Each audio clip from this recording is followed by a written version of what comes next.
Hi friends, my self doctor Shashi Boricha आपका मेरे channel पे बहुत बहुत स्वागत करती हूँ। आज मैं आपको एक कंडीशन एक्सप्लेन करूँगी जिसका नाम है गॉल ब्लैडर पॉलिप। मैं आपको बताऊँगी कि ये क्या होता है, इसमें क्या क्या सिम्टम आते हैं, इसके कॉज क्या है और साथ ही साथ कुछ होम्योपैथिक मेडिसिन जो आप इस कंडीशन के लिए यूज़ कर सकते हैं। लेकिन उससे पहले आप प्लीज़ मेरे चैनल को सब्सक्राइब कर लीजिए और जो बेल आइकन है उसे प्रेस कर लीजिए ताकि आपको मेरे आने वाली वीडियोज़ का नोटिफिकेशन मिलता रहे। तो चलिए स्टार्ट करते हैं। सबसे पहले आखिर गॉल ब्लैडर पॉलिप क्या होता है? तो ये कंडीशन है जिसमें पर्सन को एबनॉर्मल ग्रोथ होने लग जाती है गॉल ब्लैडर की इनर लाइनिंग में। ये कंडीशन काफ़ी ज़्यादा कॉमन है और ये मेल फीमेल दोनों में हो सकता है। गॉल ब्लैडर पॉलिप 95% एक बिनाइन कंडीशन होती है जो आगे चल के कैंसर में कन्वर्ट नहीं होती। लेकिन कुछ टाइप के पॉलिप ऐसे होते हैं जो आगे जाके कैंसरस हो सकते हैं, वो सिर्फ 5% ही होते हैं। अब मैं आपको इसके सिम्टम बता देती हूँ कि अगर किसी पर्सन को गॉल ब्लैडर में पॉलिप हुआ है तो उसमें आपको क्या-क्या सिम्टम्स दिखाई देंगे। गॉल ब्लैडर में जब किसी पर्सन को पॉलिप होता है तो उसमें कुछ खास सिम्टम्स नहीं आते, लेकिन कई बार कुछ सिम्टम्स आ सकते हैं। गॉल ब्लैडर पॉलिप में पर्सन को सिम्टम तभी आते हैं जब उनको पॉलिप में कोई इन्फ्लामेशन या फिर कोई इन्फेक्शन हो रहा है। पर्सन को एब्डोमिनल पेन हो सकता है, इसके अलावा उन्हें फीवर हो सकता है। ऐसे लोगों में नौजिया या फिर वॉमिटिंग जैसी कंप्लेंट भी होती है, इन्हें जॉन्डिस हो सकता है। इनकी स्किन येलो कलर की हो सकती है, इनके जो स्कैल्प है उसका कलर भी चेंज हो सकता है।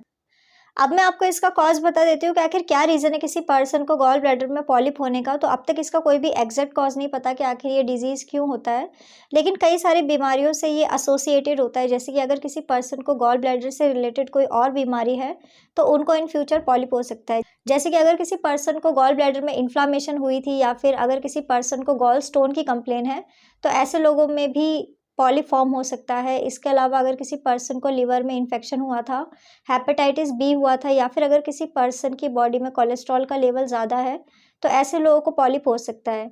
एज एक बहुत ही इम्पॉर्टेंट फैक्टर है। अगर किसी पर्सन की एज एडवांस हो रही है, जैसे कि 50 के बाद की जो एज होती है, उसमें पर्सन को पॉलिप होने के चांसेस काफ़ी ज़्यादा बढ़ जाते हैं।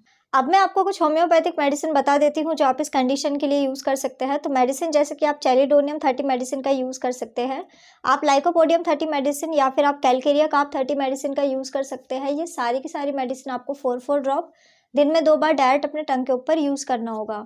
सो फ्रेंड्स, ये था गॉल ब्लैडर पॉलिप। मैंने आपको बताया कि ये क्या होता है, इसमें क्या-क्या सिम्पटम आते हैं, इसके कॉज़ क्या है और साथ ही साथ कुछ होम्योपैथिक मेडिसिन जो आप इस कंडीशन के लिए यूज़ कर सकते हैं। तो अगर आप किसी भी कंडीशन के लिए मुझसे कंसल्ट करना चाहते हैं, तो आप मुझे मेरे व्हाट्सएप नंबर पे मैसेज कर सकते हैं, मैं आपको रिप्लाई करूँगी। तो अगर आपको मेरा ये वीडियो यूज़फुल और इन्फॉर्मेटिव लगा हो तो आप प्लीज़ इसको लाइक कर दीजिए और साथ ही साथ आप मेरे चैनल को सब्सक्राइब कर लीजिए और जो बेल आइकन है उसे प्रेस कर लीजिए ताकि आपको मेरे आने वाली वीडियोज़ का नोटिफिकेशन मिलता रहे।